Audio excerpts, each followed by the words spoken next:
who talks about Armada 2.0, I swear to God I will come for you. Saying that they are surprise mechanics and people love surprises. To get a Bane Blade, the plastic Bane Blade, to sell in the store at ROE Games, 19 Park Lane, Havelock. Come by, see us. AOSKey here, and this is By the Numbers. This week we're going to be going over character creation for Wrath and Glory.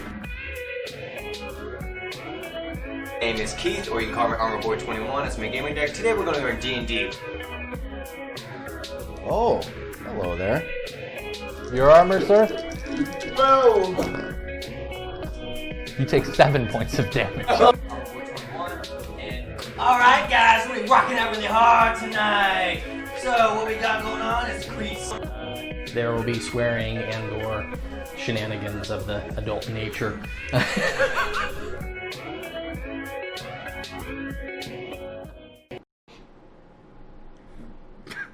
God damn it!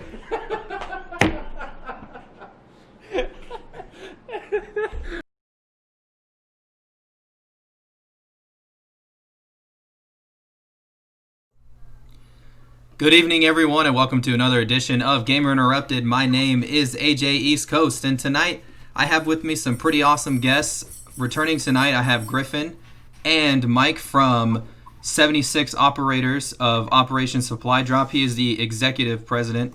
How are you doing tonight, man? Doing pretty good. The executive community director. Community director, my fault. Sorry, I misspoke there. It's all right. Griffin, welcome back. How's everything been the last few weeks? It's been amazing. I was taken care of extremely well. Yeah. Very well. So you guys met before stream, but so Mike represents 76 Operators, which is a parent company of a lot of different companies. Is that correct? Not exactly. No, Okay. we're the front-facing company. We're not the parent company. OSD would be Okay. the parent company. 76 Operators is basically the community, and from 76 Operators, it's kind of a situation where people from Games of Grunts come to join the community at 76 Operators, and people from 76 Operators do charity for 8-Bit Salute, which supports OSD. So it's kind of a reciprocal situation, but we're kind of the central front-facing focal point. Okay. So with the 76 Operators, could you explain a little bit more when you said about your community? So does that mean just with virtually, stuff like that? Should you go into a little more detail about that?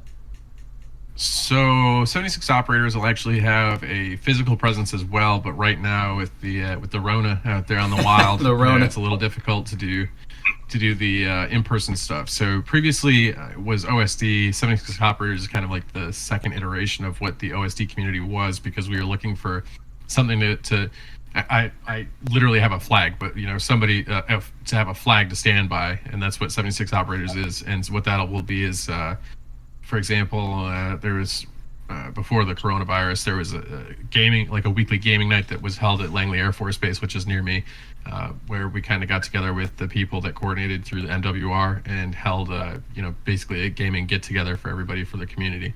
So there is a physical presence as well, which I think would fall under my purview once that's back. We won't know until I don't know, whatever happens with this virus, but right now it's primarily an online community. So we have a Discord that's got, I don't know, a good number of people on it. I think I saw I think you were pretty north of over 300 people in your Discord is what I saw when I first initially joined a few weeks ago. Last time, so a few weeks ago, we were somewhere around 3,000, and what happens is Glenn goes through ritually like every 72 hours and purges people that have been inactive for a week. Okay. Because we only want active people in the Discord. So what'll happen is if you haven't done anything in like a week's time, you'll get purged from the Discord. I think last I looked, we were somewhere close to 800. How do you manage the amount of people that are coming into the Discord and not really participating as much, or is it like you need to be actively saying things or reacting to things? How is it for someone not to be removed from the Discord? It's literally automated. So Okay. Discord has a wonderful feature called pruning, where if you go in there, you can click prune, you can assign it to prune X role, or you can assign it to prune everybody without a role or a certain thing along those lines. And then you can set, do you want it for, that you don't want people that have been inactive for like 24 hours or a week or a month or things like that. So it's all automated. We don't handle any of that ourselves. It's just click a button and, assign the parameters and then click a button and it takes care of it. All right. So with beyond the Discord and stuff like that, so obviously we know with the coronavirus that you mentioned earlier that you guys had a physical presence, and then we had to shift to virtual. Something similar happened with Enter the Gamer. We all got separated, and we've been doing this virtually. How has it been easier or harder for you to operate from home? Myself, I've been working from home for the past. We'll call it 5 years now. Wow, so okay. It wasn't really a change for me. Yeah, you knew how to do it. I picked up with the organization in kind of a higher role back in January. So the transition for me wasn't a whole lot different. I have a good chuckle at everybody. It's like, oh my God, I haven't left the house in like 6 months. I'm losing my mind. I'm like, what the hell is leaving the house? I don't even remember what that is anymore. So it's not really changed much for me. We live in a society now where, as we're doing right now, you can have face-to-face conversations with people hundreds of miles apart. Right. So it's just it's a different kind of environment. And one thing that the leadership at OSD did is they were able to shift really quickly with that paradigm shift that happened when all of a sudden nobody could go outside. So the primary purpose was to do these local team type things, and then it shifted more to this online thing, and that's where I came in, because online's kind of, like I said, I've been doing this for a while now, so online was more my specialty. So Yeah. The leadership came to me and said, hey, how do we do this? And I said, well, here's where we can start. So Well, Griffin, you're active duty. I know you've been still locked inside. Are you still dealing with all that, not being able to go out? Yeah. I work in a hospital. I stand duty every 6 days, dude. I definitely feel the effects of it. I still go out. I'll still stay in the house a lot too, but I go out from time to time, with the social precautions and everything. North Carolina kind of alleviated that 6 feet apart. We do have to maintain that, but most of the time, dude, if I'm not gaming, I'm either working or standing duty. So I definitely felt the effects of it. Well, you mentioned community a lot so far, Mike, and with Griffin, you work in here at ETG. We've always focused on community, and I think one of the most positive things that has come out of this virus, and something that people have needed, this entire time, is community. And it's amazing, like you said, that we're able to have a community for an online presence. And for both of y'all, I was talking before the stream about that this is the first time that we were able to reach out to a fully operational veteran and active duty company that's still doing actively participating in the community. Because a lot of times, you'll Google veteran groups, veteran outreach, and stuff like that, and they'll be like, you haven't seen posts on there. Their galleries haven't been updated since like 2016. They did a car wash maybe somewhere in Daytona. It's not very active. So it's pretty awesome to see that, that you guys are still able to remain a positive influence on Discord as well. Yeah, it's so we've had, we've always had kind of a remote presence. OSD has been around, I believe, about 10 years now, and the primary program for OSD when it started was the supply drop program, which was sending care packages overseas to forward deployed sailors, soldiers, airmen. Were these a lot of like goodies, chocolates, stuff like that, or? Nope, they were gaming supply drops. So they were primarily, I'm sure you've heard of the Vanguard gaming cases that have the TV monitor built into it. You can put your Xbox in there. So it was things like that, Xboxes, PlayStations, different games. I think there was a couple of PCs have been sent over. They were gaming oriented supply drops because the motto used to be bringing fun where there is none. Because all three of us know when you're deployed, or even if you're at a forward base, there's things you can do. Like even when we went to Bahrain and Dubai, there's not a whole lot to do necessarily for us in the military, but there's things to do, just not the things that we may be used to. So it's kind of bringing that little bit of home back to wherever you're at, and so that aspect has kind of. Griffin was talking earlier about how he saw an email from the VA that was talking about Games to Grunts, which is another one of our programs. And so we've always kind of had that remote presence. It's just more like the community shift was from physical in-person to online community presence. But in terms of the operations of the company itself, that's been going on the same. Like nothing really changed when the coronavirus happened, except that we've had an exponential increase in the amount of requests for our services because not so much now, but you guys were talking about the quarantines that a lot of the soldiers went through, and Right. one of my buddies, he got quarantined for 21 days before he left for his deployment, and as soon as they arrived, they got quarantined for 14 days, and then literally on day 14, one of the lieutenants that was transferring out got tested positive for coronavirus. So they had to quarantine another 14 days. So he spent a month in quarantine overseas, as well as 21 days in quarantine here.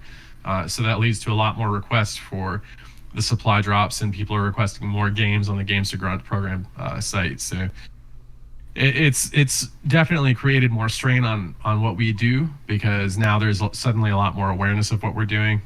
But in terms of operations, nothing's really changed on that side of it. Well, yeah, definitely something positive about this whole thing. This hobby hasn't ceased to, hasn't gone away for a lot of people. For most people, it's increased. People are playing video games more. They're spending more on video games, and they're actively playing by themselves and also online at a number that's never been done before in our history, and it's incredible. And just to touch earlier, you said something about you talked about all of the supply drops and stuff like that. Griffin, I've never heard of any company offering, gaming related supply drops to people like that. Have you? They're actually the first people I've heard of, and Nelson, I really wish that we would have heard of them back in the 2016 era. But it's incredible. So you guys, think about, a lot of people don't think about that there's no internet out to sea, there's no Wi-Fi out on the boat, there's no stuff like that. And yes, you are working your ass off and stuff like that, but sometimes you need an escape, and if you didn't bring anything with you, then you're kind of shit out of luck there. I remember that. Yeah. So before we get into some more questions, Mike, I wanted to know a little bit more personally about your military career service, and also before we get started, thank you for your service, and thank you for all the members that you work with and the continuing work that you're doing for veterans and active duty. It's just completely admirable. It's amazing to see the work that you're doing. But we'll talk more about that. But yeah, so a little about your military career. Well, first, let me start by saying I appreciate it, and thank you guys for your service. And Griffin, I know you're still actively serving, but I've always struggled with that statement. Thank you for your service, because to me, it's like I just did what I felt like I had to do. Mm-hmm. I don't know why you're how do you respond to that? Thank you for your service. Thank you for thanking me. Thank you for paying your taxes. Yeah, thanks for that $900 a month paycheck I got when I first started was amazing. Thanks for paying your taxes. But yeah, I started in 2003. I was, obviously it's 2 years after 9/11, so it was still kind of the peak of the. I think they called it the surge, or nearly the surge. I think the surge was actually 2004, if I want to say.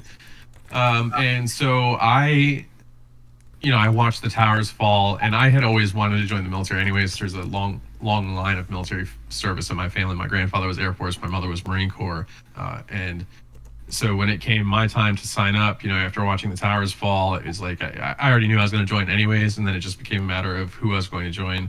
I spoke to the Marine recruiters, and I could never find the Air Force recruiter. He was always out to golf. And so I came home and I said, hey, I talked to the Marine recruiters. My mother looked at me and she said, if you join the Marines, I'll fucking kill you. So I was like, okay, I'm going to go talk to the Navy recruiters. So I ended up in the U.S. Navy, and I signed up as an air crewman, non-rescue swimmer was my original NEC. And I didn't pass the swim qualification in boot camp, so I got reassigned undesignated airman, joined the fleet as aviation boatswain equipment, undez. And one day I got so shit-faced, I showed up to work 6 hours late, and my chief pulled me into the office, and he says, he's like, what are you doing here? I was like, I figured I should still come in anyways, chief. I don't know what you're asking me. He's like, no, what are you trying to get out of your military service? I was like, I'm just trying to not suck, but I failed. So he's like, all right, well, he sent me to the AMD Cal Lab to cross right into aviation electronics technician because he said I was too smart. I think it was just his easy out to not have to be worried about me anymore. So I ended up there. I cross rated. I did some OJT on F-18s, F-14s, S-3s, and then after I cross rated, they sent me off to A school. I became an H-60 avionics technician, and then I finished my service in 2007. We lost a flight crew in May, and that was my final deciding factors. I can't we lost I think 8 people in a matter of a year and a half. So it's I'm done. I can't be around this anymore. It's too stressful on my mental state. So I got out, joined the Oklahoma National Guard because I figured I wouldn't have to do anything, and I really didn't. And that was a short-lived experience. I was a recruiter's aide for right around 6 months, and so did a lot of cool things. I met Mikey McBrien from OCC Choppers, and we just traveled around the state and did what military guys do and slept with pretty much anything that walked around. You know how it goes. And then I had a son at that point, so I just kind of settled down and went to go to school. So I was going for my business degree after that. But that's why military service in a nutshell is a lot of alcohol and a lot of travel. That's the point you don't hear about. Yeah, that was very real. Thank you for that very real, no, you didn't bullshit us on that story. I really appreciate that. No, I didn't do anything fun. I didn't do anything exciting. The military, I joined the Navy to see the world, and it really is 80% water. So no shit, I saw about 75% of it. So which bases, which areas of the world were you stationed in? Just the United States, or?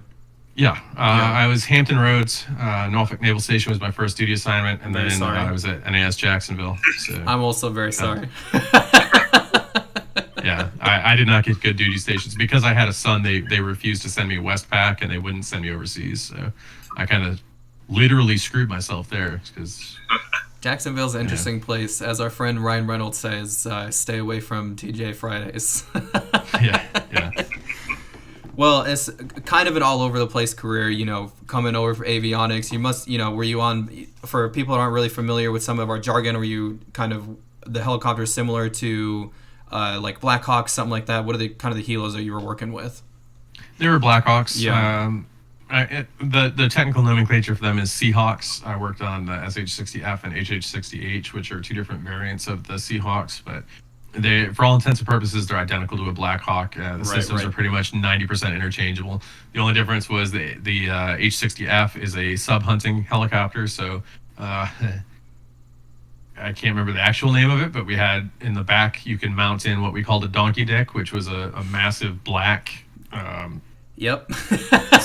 component that put out a signal when you dipped it in the water, and it would send out a signal so that they could hunt submarines.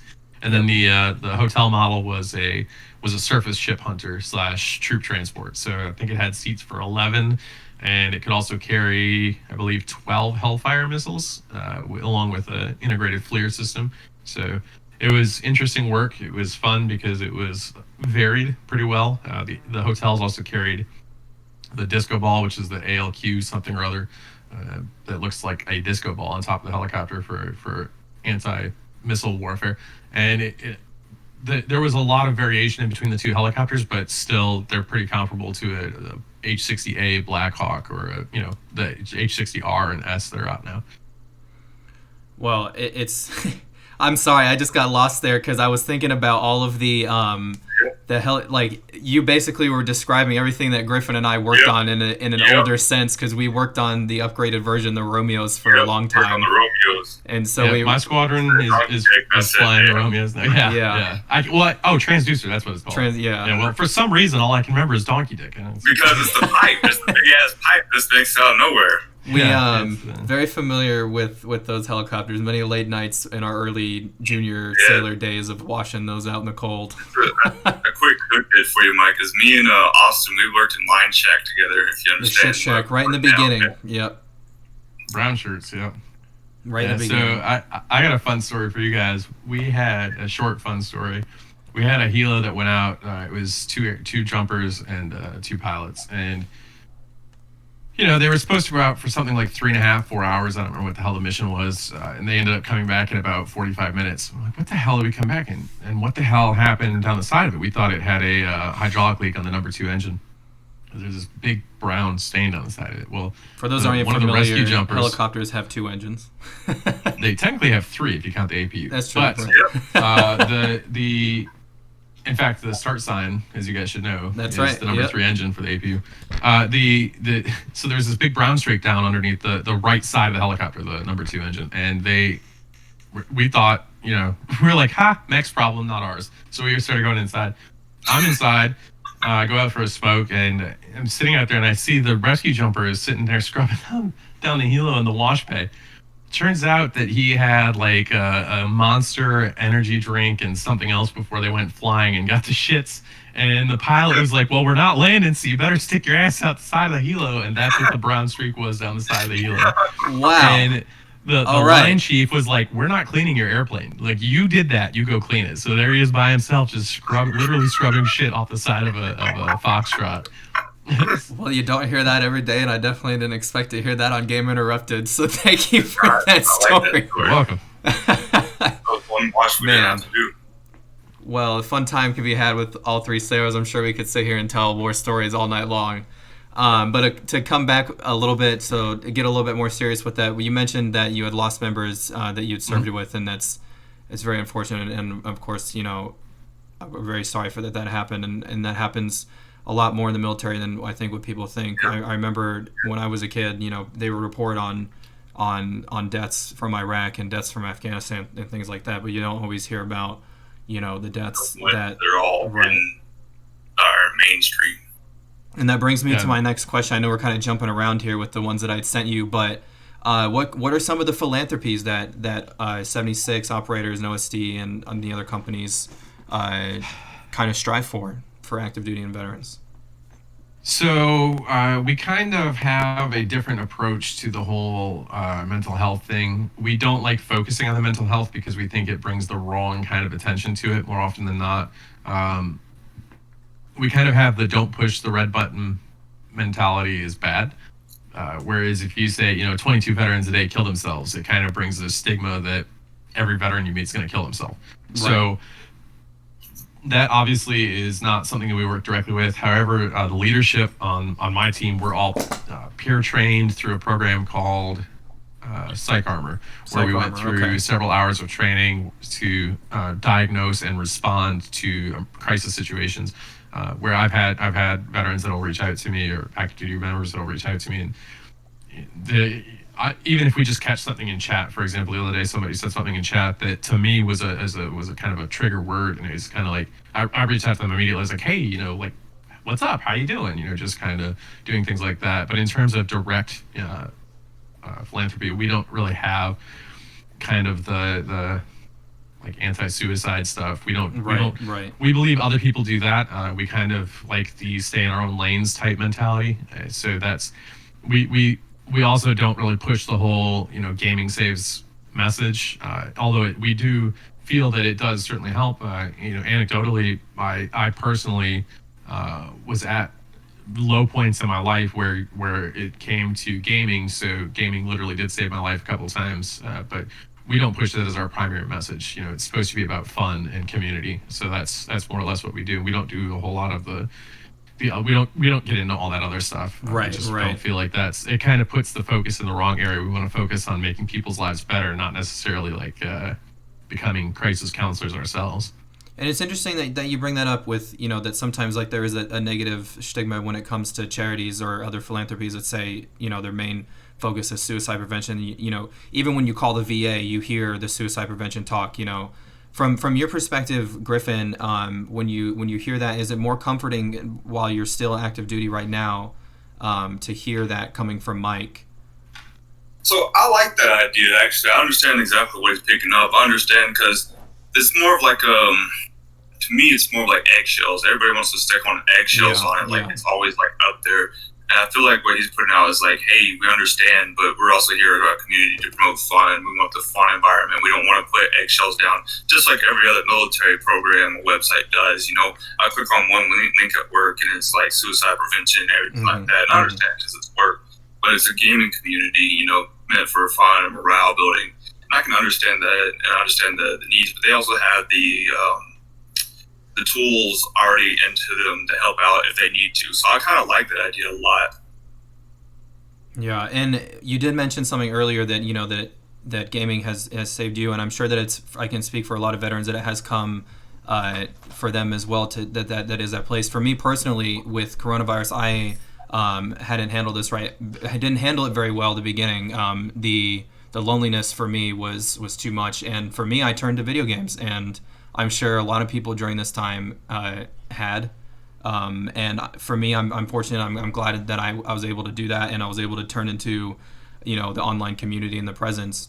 And that brings me to my next question. That you said that Games to Grunts offers free video games to veterans in active duty. Could you explain a little bit about that? I don't. Sorry, yeah, I'm not really sure. You just kind of explained it for me. Games to Grunts offers games to veterans and military. Okay, yeah. So is it easy as? So, interestingly enough, it's not just veterans and military. So this obviously doesn't apply to you guys yet, but it might in the future if you're lucky or unlucky, depending on how you view it. It also applies to your extended family. Anybody who has a government ID card can get free games through Games to Grunts. So, for example, my for lack of a better term, my assistant, the community manager of 76 Operators, Kitten Bum, and her name's Nicole.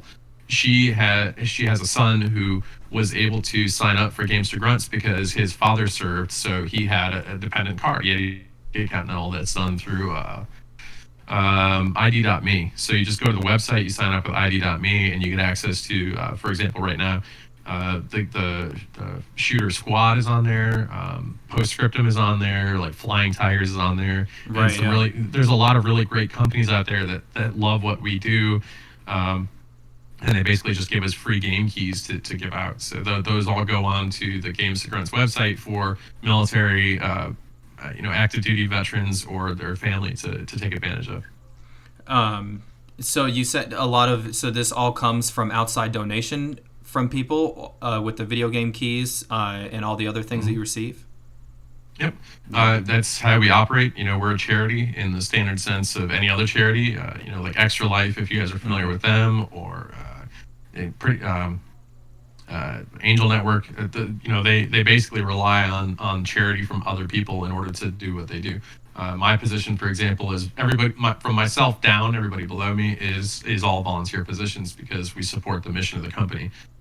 It's a very small overhead. I don't know the exact number off the top of my head, but it's something like, I want to say it's between 95 and 98% of every dollar goes towards the actual mission. So, the money donated from different charity campaigns is all going towards providing those supply drops, or a lot of the times the game stuff is donated directly, but there may be some stuff that, Glenn will purchase to put out for the Games to Grunts to keep it fresh from time to time. It's pretty rare though. So the point is that yes, it's all charity dependent. It all requires the community to kind of put in the community as a whole, general population. It doesn't matter. That's why 76 Operators focus isn't just the military. We're also intended to be a civilian community as well. We welcome civilians in without a problem or question. In fact, if you have a look, I think most of the members that are active, generally speaking, aren't military themselves, but they may have a military connection, a husband, a father, wife in some case. So it's which you don't discourage, it's dependent right? on other people. You totally accept these people into the community, someone that's affiliated as well. Absolutely. They don't even have to be affiliated. They can just be some person off the side of the road that just wants to be involved in a community that has gamers in it, and they don't need to be military at all, because it takes a village to run a charity organization. So we don't discriminate. We don't care. We welcome everybody in. Doesn't matter what their viewpoints are on anything in life, so long as they can get along with everybody else. Just to catch up in chat real quick, Cool Goon, he says, so much respect for you guys, I could never do that. And we have as well our fundraiser going on for breast cancer awareness. You see the comment that Get You Some 808 has posted, our VIP fan, letting people know that it is Breast Cancer Awareness Night, or not night, well, this is our first night doing it, is what I mean, in this Breast Cancer Awareness Month for all of October. Kulgun also says that I heard a rumor that when people start boot camp, they apparently stop pooping for a small amount of time. All right. I don't know how to confirm on that one. I had no shame. I think that under division. I think the issue that might have come from is, I don't know about you guys. You probably went through the newer barracks that supposedly had all private everything, but it's just a communal shitter basically. So it's like there's no nothing. It's More or just less, there's like yeah. little half walls, so you can basically awkwardly stare at the person next to you like. Exactly. So I think a lot of people have problems with that, but I have no shame. So I didn't have any issues when I went to boot camp. Miss Unicorn So I Kruger think says, it's a "Oh, mix. go ahead, sorry." It is a mix. To answer his question, it's a mix because I didn't shit for like a damn near 3 weeks, and not 3 weeks. I'm over exaggerating a little bit, but it took a lot because it was a different environment than I was in, so it was completely different for me. But there was those people that just didn't give a fuck. And I still remember them. They just didn't give a shit. Miss Unicorn Kruger says, "I was so close to joining the Air Force at some point, but I was scared of boot camp and get you some 808 confirms it says I like my bed way too much." Cool Goon was saying that 12 Hellfire missiles in the helo, and he said that's a lot. And I'm probably going to mess this up, and I apologize, but Big Rab 03 says 76 community is amazing.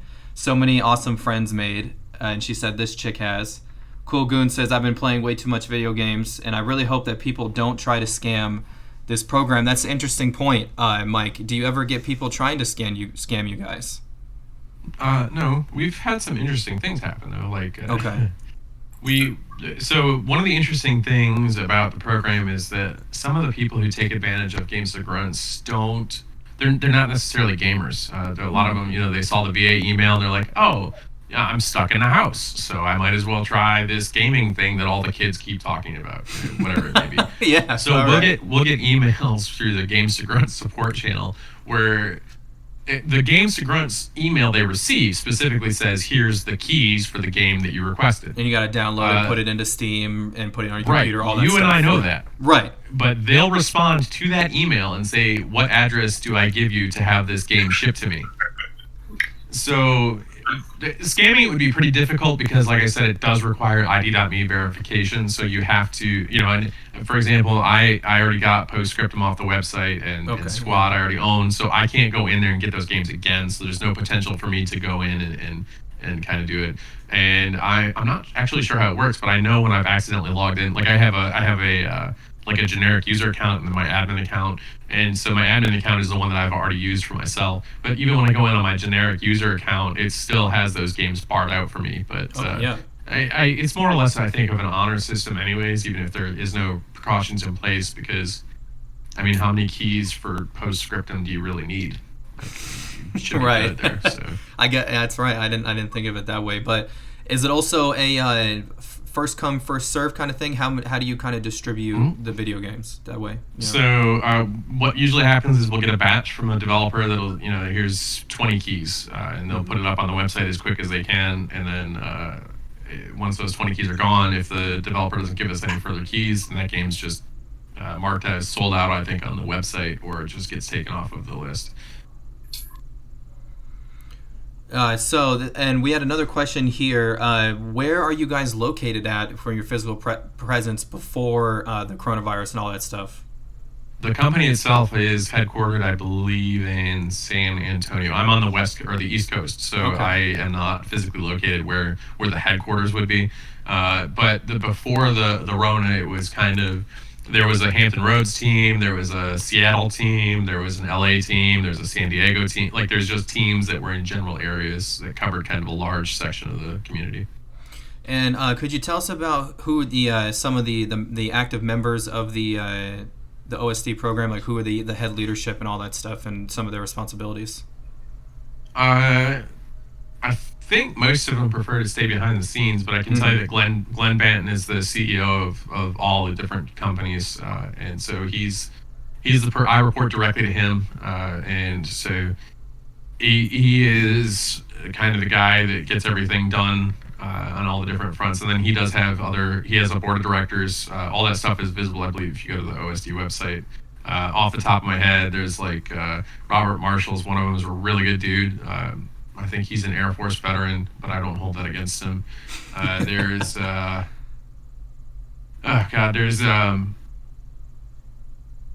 he's a doctor, Dr. Jason Piccolo. Piccolo, I think it's Jason Piccolo. He's another great guy. He's on the board.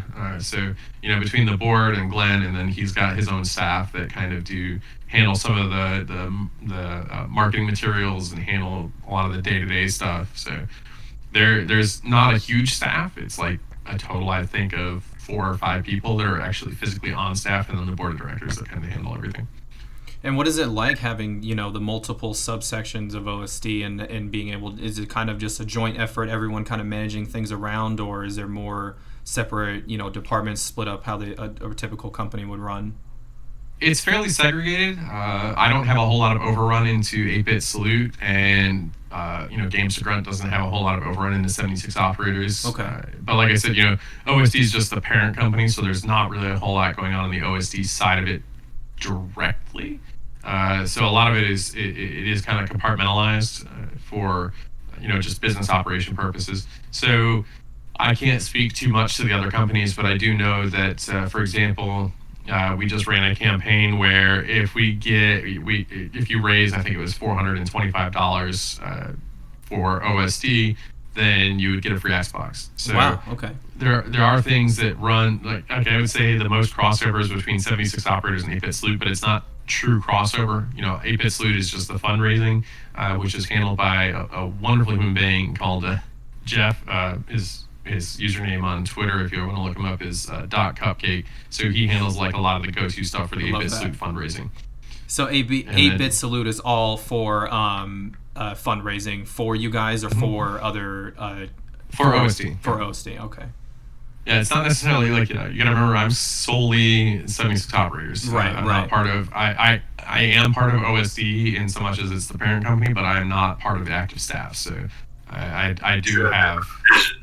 Yeah, exactly. So it's we would basically be we'd be the machine shop, if you will, and you guys are the ordnance shop, and so 8-Bit Salute would be the ordnance shop, and so there's cross communication, but not a whole lot. Only so much as, hey, dumbass, your FLIR's not working, so I can't mount my Hellfires. Okay, fine, I'll go fix it.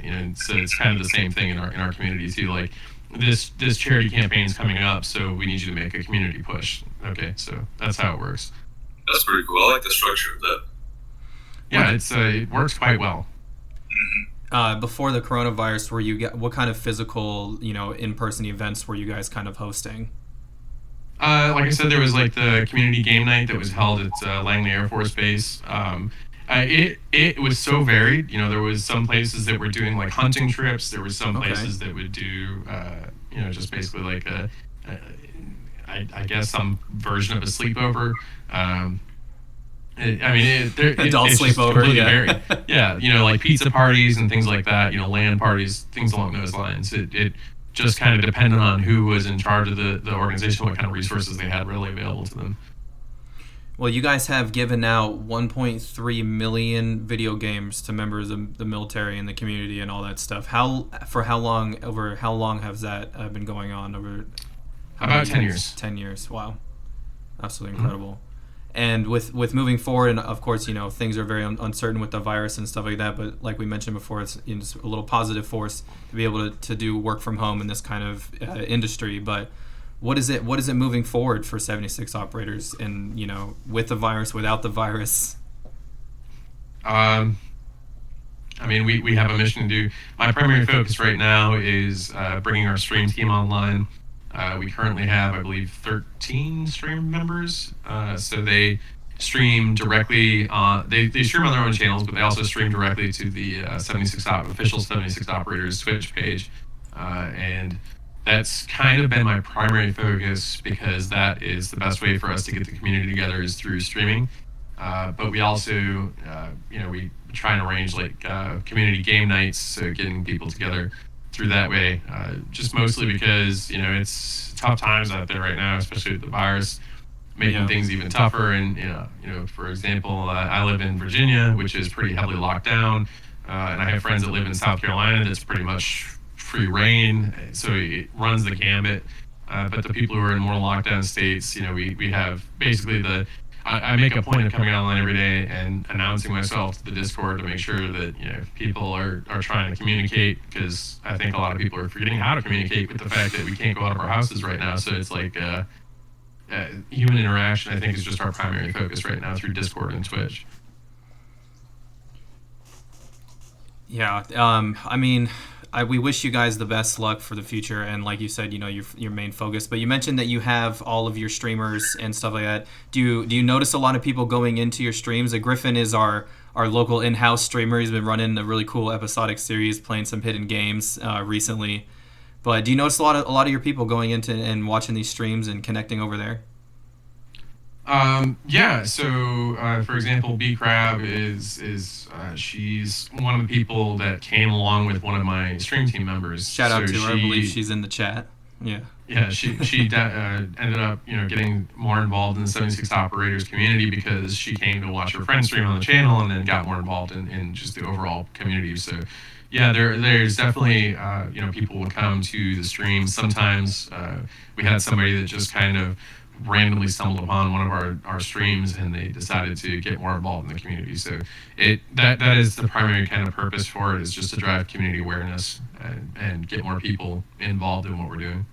Now, in the course of charity, can people donate through Twitch as well as through other means of donating? Yep. So there's obviously, you have the bits, and you have, we're a partner channel. So we have the bits, and we have the 70-30 split on subs and things like that. In addition to that, we usually have some kind of campaign running through Streamlabs. So we were one of the very first charities that joined Streamlabs' new charity program. So they've been working with us on kind of giving people an alternate method and to sign up and send money to OSD. So all that stuff goes directly towards the operations side of things and making sure that we can keep the supply drops going up. Well, Griffin, you're heading up all those streams recently, man. Could you give us a little bit more, what it takes to operate that Twitch community right now? I think my philosophy behind it is there's a lot of hidden games out there, a lot of things that people don't play. If you go to the Twitch right now, look at the top rated games, and you look through what's being broadcast, whatnot, you have like 60,000 viewers on some games, whatnot. Well, what happened to all those games that, we haven't played in forever, or those communities that died down? Wouldn't it be awesome to bring that back? And that's my whole entire philosophy, is to try to do things that, nobody else is really doing. That way you can give out more content. Stalker itself, it has bugs. I won't lie to you guys. It has bugs. It has glitches. But the gameplay is still funny. It's still fun. It's still funny. I get scared shitless numerous times doing that. There's a part of me in that first episode I did. I walked into a building and the damn guy was invisible, and I showed it to my buddies at work. I was like, dude, I flipped out right here. This was funny. I tried killing this thing 5 different times, and I fucked up every time. So there's fun moments in these games, and that's what I'm trying to broadcast is, I like all those games that are mainstream and all, but, there's still, more out there to discover. I'm trying to find out and show people there's more things to play than just this if you get bored of it. And Mike, when guys head over to your Twitch streams, what are some of the games that they're featuring these days? It runs the gamut. So, Smitten Kitten, she does primarily Call of Duty, Warzone. Then we got Last Samurai. He does all sorts of things, ranging from Twitch sings to Animal Crossing and things along those lines. And then we've got another guy that does World of Warships. We've got another one that does. I think his last stream was Star Wars Squadrons. Just kind of all over the place, yeah. Yeah, it's Twitch is a very interesting place. So there's a psychological aspect to it in that you have to stream X number of hours per week. And when you're streaming X number of hours per week, you have 2 options. You can either become a single game streamer, which is your best chance of success because people want to see that specific game played. The repetition, all that stuff. So they always want to see somebody playing, say, Escape from Tarkov, and they always want to see the Escape from Tarkov, and they want to see this particular streamer streaming it. So when you get that mesh, that's your best chance for success. An example of that is my friend Bazinga, who's doing really well now. I remember when she was a 15 to 20 viewer streamer, and now she's up around 100, 120 people per stream. So she specifically does Escape from Tarkov, and she's got a good streaming personality. So when she streams something that's not Escape from Tarkov, you kind of drop way off in viewers. She goes back to the 20 to 30 people. Interesting. The other option is to start your stream as a variety streamer and you start off that way. The issue with that is no matter how good of an entertainer you are, an excellent example of this is a gentleman called Burke Black on Twitch. No matter how entertaining you are and how good your stream is, if you are a variety streamer, people only want to see that game. So you're going to take a lot longer to build up, and that's kind of what we're doing. Is I wanted to build a variety team. I didn't want 15 streamers that all stream World of Warships or all stream Call of Duty because I wanted to have variety. So we've got Dark Devil Dog is another one of our streamers. He is actually, I think his name is Devil Dog Baker on Twitch, but he does cooking streams where I think he just did one today that was he made chimichangas. So there's a lot of Deadpool references in the stream, and that's another example of just some kind of variety. So I want people to have variety when they come to our channel. It is going to slow the channel growth overall, but it gives also it gives more potential that if we lose a streamer because they have to deploy, or if we lose a streamer because real life came up, it's not going to cost us because we didn't lose that 150 viewer streamer that streams only Tarkov. It's there. People should theoretically be able to transition from one streamer to the next, and we do. I have seen a little bit of that where I'll have one viewer that I see them in one person's World of Tanks stream, and then I'll see them in the next person's Escape from Tarkov stream, and the next stream after that, it's Squad. And they're still there watching because they understand kind of, they enjoy that variety. Do you guys ever do any events where you get all the streamers together and you do something like that, like a little community thing? We did one.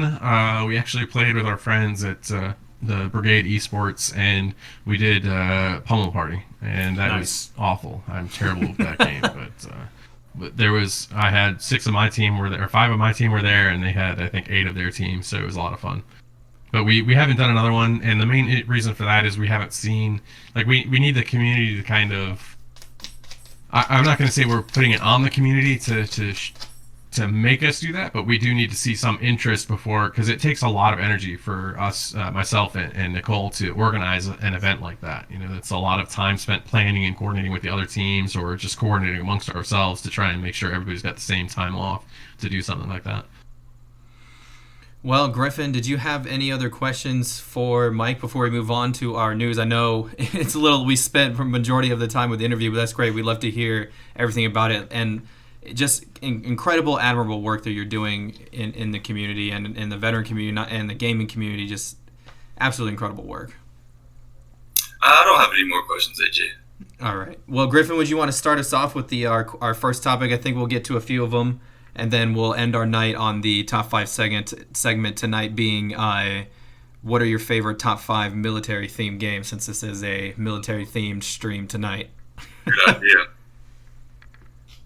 So we're going to go right into our news here. Our news for this week is going to be Mario Kart. It's going to be in the house. It's like a simulator almost, basically. It's like your little Hot Wheels racetrack almost, but you build it, and you can build it anywhere in your house. And you can control it through your Nintendo Switch, AJ. Yeah. I saw into this. It's pretty intricate. You can set up a lot of different, racetracks and courses and all kinds of stuff in your living room, in your house, and everything that you're kind of setting up on the track will represent onto your Switch and onto your TV. So if you had little, toy blocks or something set along the side, it's going to show that, and you'll be able to play your own version of Mario Kart. Exactly. I remember playing Hot Wheels when I was a kid. This is actually pretty cool now that I think about it. Yeah, it's a little bit different. What do you think about that, Mike? I think that it sounds like something. I mean, Mario Kart is probably the best way to cause a rift in your family. So I guess if you're doing it inside your own actual house, it could just be that much more fun. Mom and Dad are going to get a divorce. That's right. Catch up a little bit in chat. Cool Goon says, I like how Mumbo Jumbo is known for Minecraft and Narcoleptic Nugget is known for Rainbow Six Siege. And I'm pretty sure that Frankie on 1080p fell for this reason. Not sure it. So yeah, with the Mario Kart, the one downside to this, one of the little toys, the little car that you need, costs $100 a piece. So the cool thing is, yeah, $100 for the toy. But the cool thing is, I saw that the trailer that they had, of course, they had four friends, kids coming together, and they all had a different character, Luigi and Mario, and I think I saw Wario, and they put it together, and they were playing Mario Kart in their house on the TV at the same time. It's weird. It's kind of cool. I don't know. It It's different. It's different, So- right? You guys kind of cringed at the idea that it's $100 a piece. I'm going to teach you something that's helped me out. It's helped me spend stupid amounts of money in gaming. Use the pub mentality, right? Think about when you go to the pub. How much do you, or the bar, or whatever the hell you guys call it. The bar. Yeah. When you go to the bar, how much do you spend in one night? Me personally, like my record was $1,800 when we hit London. Wow. All right. Because we were coming back from deployment, and I bought literally everybody at the Hard Rock. Yeah, the buying Hard Rock drinks for London, I everybody. bought like $1,800 in Irish car bombs.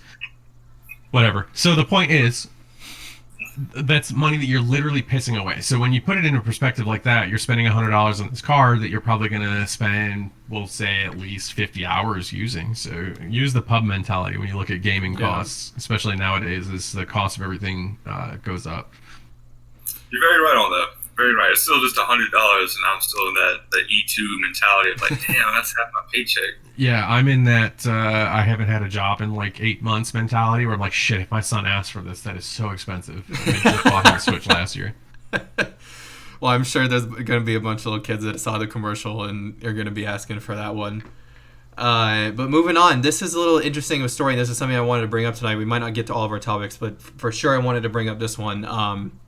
Was that you're going to need a new TV, Griffin and Mike, in order to experience the Xbox Series X and the PlayStation 5 at its full capacity. And by I mean that, being able to run it past the 60 frames per second that you have now. And I dug into this a little bit, and it's, if the TV that you have now that you're operating your PlayStation 4, your Xbox One from 4K and all that stuff, even without 4K, 1080p, you're running it, it's still good. You're going to be able to run the PlayStation 5 and the Xbox One, or the PlayStation 5 and the Xbox Series X, but it's not going to be at its full capacity. You're, in my opinion, not getting your full money's worth. And I went to Best Buy and I talked to the employees there, and they said that Sony has a 55-inch. They both start at 55-inch, but they have TVs that are now prepared for the PS5 and the Xbox One. Samsung is offering the Xbox One. Sony is pushing PS5, obviously. But you can use either one on either one. It's just who they're partnering with, because Samsung's got all the deals with the Game Pass coming to their phones and all that stuff like that. But in my perspective, you talked about money a little earlier. Now you're adding on X amount of money, anywhere from north of $600, if you want to get that full immersion of gaming experience with the PlayStation 5 or the Xbox Series X. So, question on that.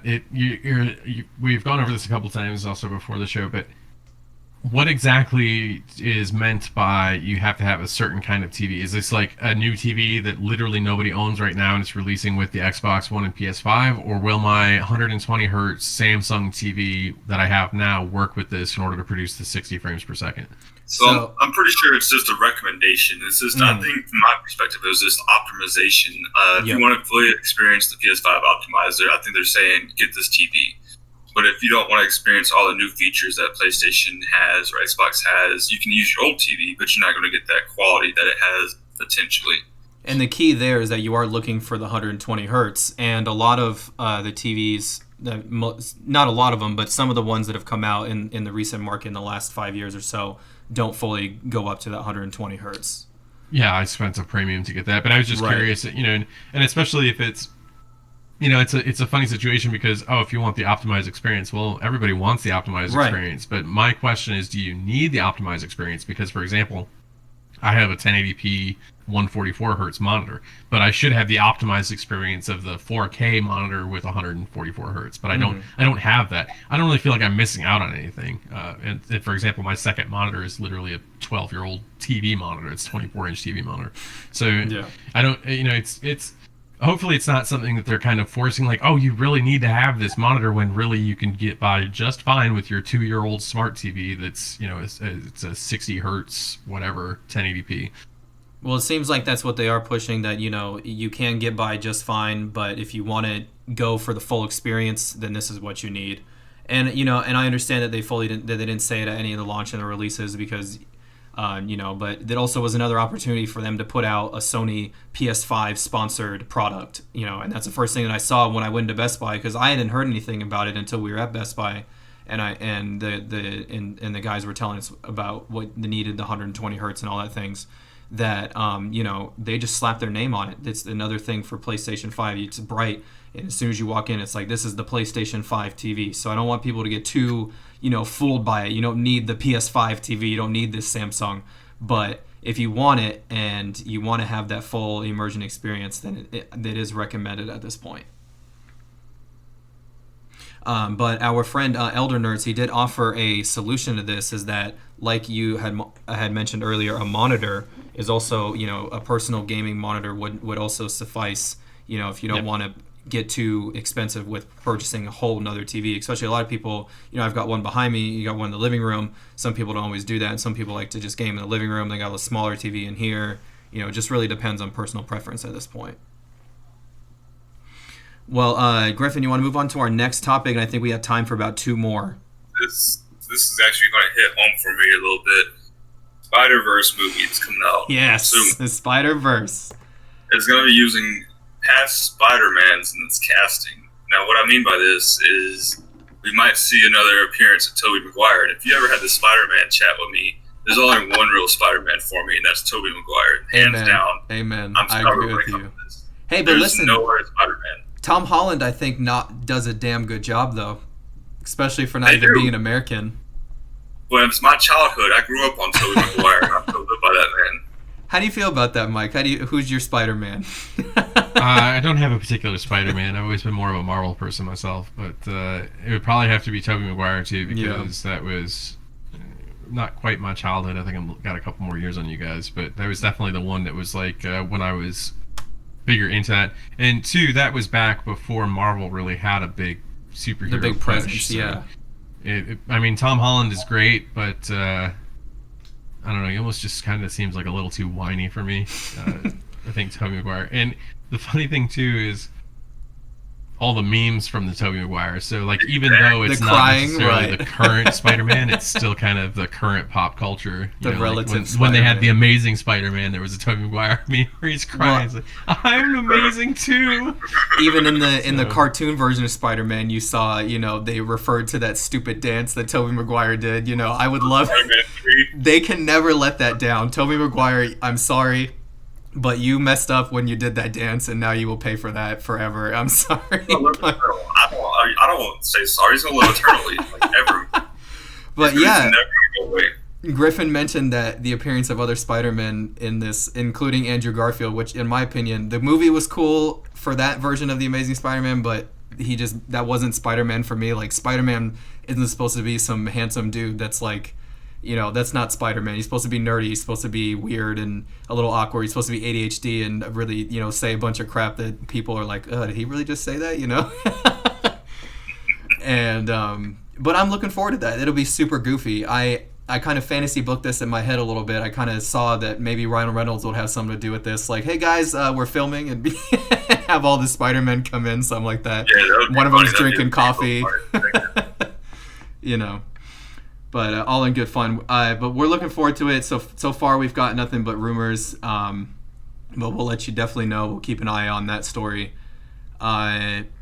There's something really interesting that we brought up the PS5 earlier. They showed a breakdown video this week about they literally took apart the PlayStation 5, and they were able to remove the, I don't know what to call them, the outer shell casings, the outer flaps. On the shell casings at this point.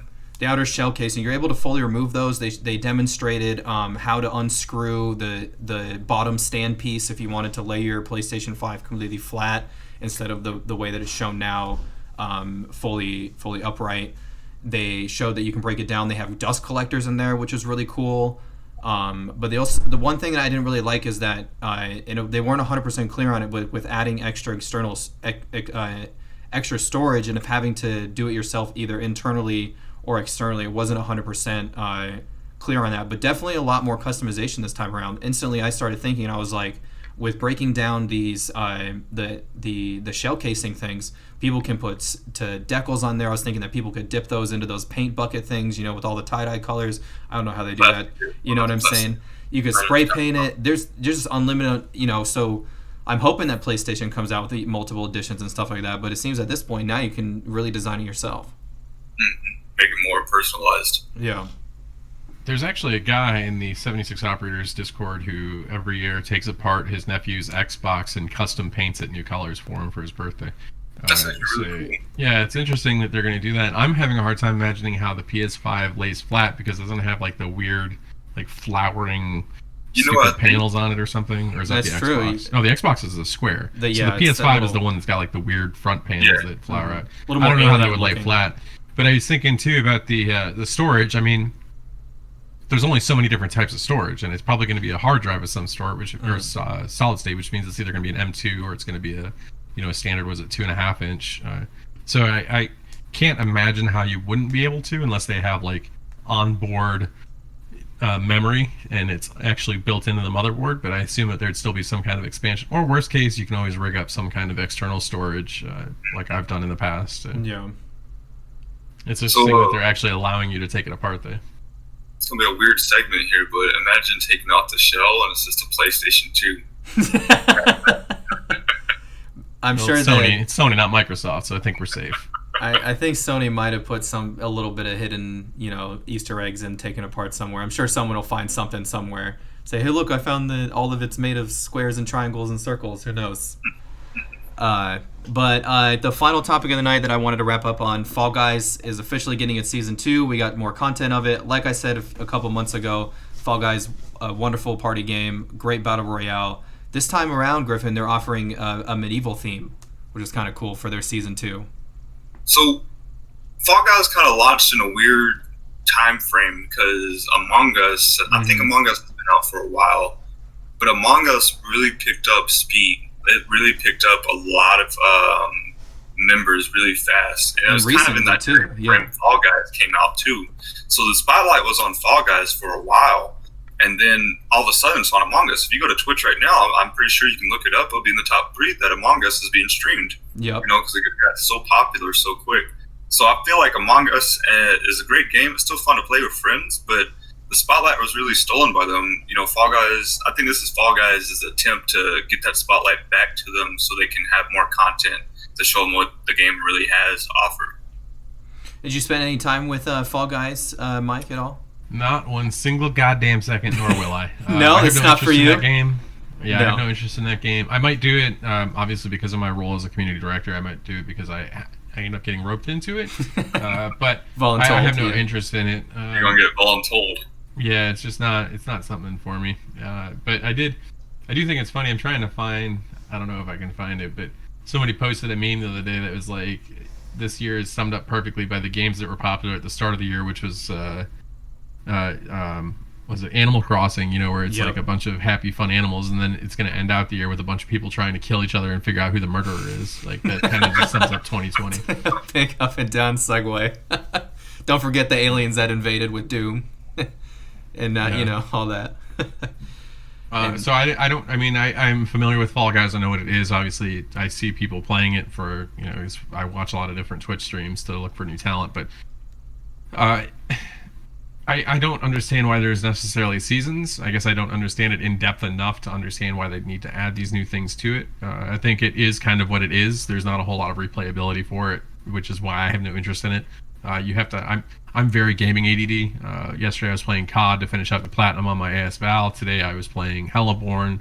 Tonight after the stream I'll probably end up playing Astroneer, No Man's Sky, or Star Citizen or something. So it has to be something that has replayability that brings me back time and again. And Fall Guys is very much just be a brutal dickhead to the next person so they don't get to cross the finish line. Run as fast as you can. Yeah. And that's it.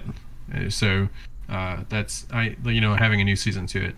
It doesn't do anything for me. It'd be interesting to see what the psychology of it is. I think that we'll see a resurgence for a day or two, and then Among Us will come back just because Among Us has a bit more playability, just because of the fact that there's more to do in the game. It's not just jump over this beam, stand on this teeter-totter, and get across this finish line. It's, go do this task and complete these tasks, and oh shit, there's a body found somewhere. So there's more to it. But I think that I have friends that refuse to play it because it's very much like Uno or Sorry or Mario Kart, where it generally devolves into everybody yelling at each other at some point.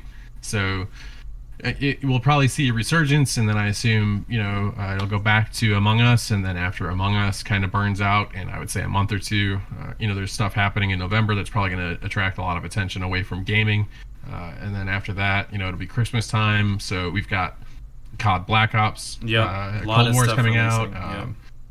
Squadrons just dropped, and it's absolutely atrocious. But there's a lot of games that are going to start drawing attention away from Among Us and Fall Guys. I think it was just kind of I would say more of a hiccup. Among Us and Fall Guys are basically going to be the PUBG, where it's kind of like the transition from whatever the hell that game started off as into Fortnite and Call of Duty Warzone, and we won't see them around much longer. So I'm not sure what relevance having a second season for them is going to have, but we'll see. Well, along with that season, we're also going to see new levels. I believe they have 2 that they showcased, and some of the stuff now, like I said before, the medieval theme. So we'll see swinging pendulums, axes, swords, stuff like that. Kind of just a new revamp from that summer game show theme that they had before. Well, guys, that is it for tonight. Thank you so much, Mike, to come by from 76 Operators, your creative director. It's been absolutely incredible hearing your story, not only personally but also the story that you told as well with OSD and the companies and Gamester Grunts, and just the incredible charity work and incredible community that you've built, the positive energy on your Discord. I went in there, and I've seen other Discords where if you're not haven't been there for a while, you may not feel welcome, but I went in there and I did the introduce yourself, and someone immediately responded to me and said, hey, so I see that you're ex-Navy, we had and started the conversation. I started to notice that happened. One other thing I did really want to ask you real quick was, could you explain the whole count with us thing? Because I noticed that people were counting just random numbers. Is that just literally just typing in random numbers into the Discord? With the counting, I mean, just literally counting up. Mm-hmm. I thought that was funny. Yeah, so Glenn and I basically rebooted this Discord because it kind of went dead for a while. And one of the things Glenn put in was this stupid Count With Us channel. I swear to God, that channel is responsible for more people leaving the Discord than any of the politics or anything else that's been discussed in the Discord. I don't know why, but what happens is, if you screw up, yeah, Beth knows, if you screw up, the first time you get a gray roll that says I can't count, and I shit you not, half the people that leave as soon as they get assigned the gray roll, what is this? Why am I gray? Well, you screwed up the count. I didn't screw up the count. The person before me screwed up the count. Yeah, well, if the person before you jumped off a bridge and you followed them, you're both off the bridge. But the second time you screw up, you're not allowed to post in the channel anymore, and people lose their shit. It's a psychology experiment, essentially, and it's literally it's the simplest thing. Just count, and we started at 1 and. It used to be when we started off, every time somebody screwed up, Glenn had me reset it to 0. Oh no! we never once got past 50. Not a single time somebody would screw up between 1 and 50. I don't know how. We really need to have a conversation about the school systems in America, but we never got past 50. Counting. So Glenn switched it to this, and I was like, "This is what we're gonna do from now on, Glenn. Like we're gonna just tag them that they can't count, and they'll just be publicly shamed and humiliated if they can't count, because he was like, I want to get, I think Extra Life is doing it. There's a couple of other major charities which is where he got the idea, that are doing it, and they they're like 20 something thousand, and I'm like, we're never gonna get to 2,000 if we don't change the way that this works. So it's literally as simple as just counting. That's all there is to it. And does this have like a military influence? Because I know all 3 of us had to count in the military, bodies, but not in a line where we'd have to count off 1, 2, or is it just something simple? Just counting. I don't actually, it's literally just counting. I actually don't know what the true influence is or why we have it, but it's there, and for some reason it's one of the more active channels, and for some reason it is the most contentious channel, because, like I said, we've had, like in the past, I think 2 weeks, we've had 3 people leave because they got the I can't count rule. It's not like when you get the I can't count rule, nothing happens. You just literally change from whatever color your name is to gray, and it's just such an embarrassment. We have one girl on there, she's an Army wife, and she's like, I refuse to count in the count channel because the public shaming is too much for me to handle. So it's like, oh, okay, well, it's just counting. It's just counting, and for some reason some people get really triggered by it. So I have trigger warning to anybody that pops into the Discord. If you go into the Count With Us channel, it's literally just counting, and if you screw up, you'll get called out. So there you go. All right, guys. Well, I am going to fade to you guys so you can. The floor is yours, Griffin, and any last minute stuff for you, and any last minute stuff for you, Mike. If people want to join the Discord or get involved with the Games to Grunt stuff, how do they go ahead and do about that? The quickest way to get there is to go to 76operators.gg. So it's the numbers 7 and 6, and then operators, operators, and then .gg, the letter G twice. So that'll take you to our website. We've got merchandise there. It's actually really cool merchandise. And then there's also a link to our Discord in there. You can also find us, I believe, from the Games to Grunts website, which is gamestogrunts.org. Let me check that. Games to Grunts. Yeah, GAMESTOGRUNTS.org. You should be able to find our Discord through there. And either one of those will get you to our Discord, and then our Discord has stuff. For example, there's a giveaway currently running for. There's too many damn channels. Go to the Discord. There's a giveaway running for something right now. And there's also giveaways for. There's a $900 Yeti bundle, which has like a cooler and a backpack and a couple of shakers and stuff. So get into that Discord and check out the cool stuff. Griffin. Don't forget to check us out. We're going to have the breast cancer awareness month. We're doing a fundraiser, $1,000. We're trying to make that goal, so go ahead and check it out for us. We'll put the link in the description. Go ahead and do that for us. Thank you. Thank you, Griffin. Also, I'm going to be linking our Discord as well. For those of you that would like to join and talk with us, please don't be shy. Say whatever you like. We have an introduce yourself page as well. Go in there, say hello, and get all the information that you'd like. But yes, head on over to our fundraiser. We're looking forward to that. We're trying to get that 1,000 goal for the month of October. We got a lot of weeks in October, so we'll see if we can get it. Been a long month. Let me head over to our shout-outs page. Now I found someone to raid. Thank you guys to ROE Gaming Havelock in North Carolina. They're great. Jesse Olinger, he did a podcast with us, and they also have their own Discord as well, and they're doing great things on there. A lot of modeling, painting stuff for figurines and things like that. The Hybrid ATX Summer Camp located in Texas, they are offering Better Gamers physical fitness for your gamers, and not just that, they also said that there was adults that were taking part in the program as well. Shout out to the Orlando Wizard here in Orlando. He goes to the go on YouTube and check him out as he goes to different parks, Disney, Universal, things like that, and gives us some reviews. My favorite one was definitely the one about Star Wars Galaxy's Edge. And shout out over to Modern Programming, modernprogramming.com. You can check out their apps on the App Store. One of our game design friends, who is also our very first interviewer, you can check out his app, Anti-Pong and Dodge the Blocks. Our VIP fan for the month of October is Austie Champ, and that's who we are rating tonight. You see his logo down here. He is playing tonight. Our newest fans, GWE78, AV Sterling, Sealy Champ, Miss Unicorn Kruger, and Not a YouTuber 820. Thank you so much for the follows last week. You can follow myself on everything at AJ_East Coast, as well as Griffin tonight. And I will come back one more time to the page so they can see your Instagrams as well. Here, if you see here, this is our breast cancer awareness donation link, and you can subscribe to the podcast. This episode and more is available on Apple, Amazon, Spotify. All you have to do is search ETG Actual. Well, guys, thank you so much for coming by. That was so much fun, and I hope that we can do this again. And just like I said, their Instagrams are Griffin3210 and at 76operators. Anything before we sign off, guys? Thank you for coming by the show. I look forward to seeing you guys all on Sunday. We're going to continue off on to Stalker. We're going to get further into that game, and hopefully the game does not crash while I stream. All right, and for you, Mike? All right, nothing further. Just remember to take care of your fellow man out there, or woman, right. Whatever. It's a tough world as it is, so we need to take care of each other.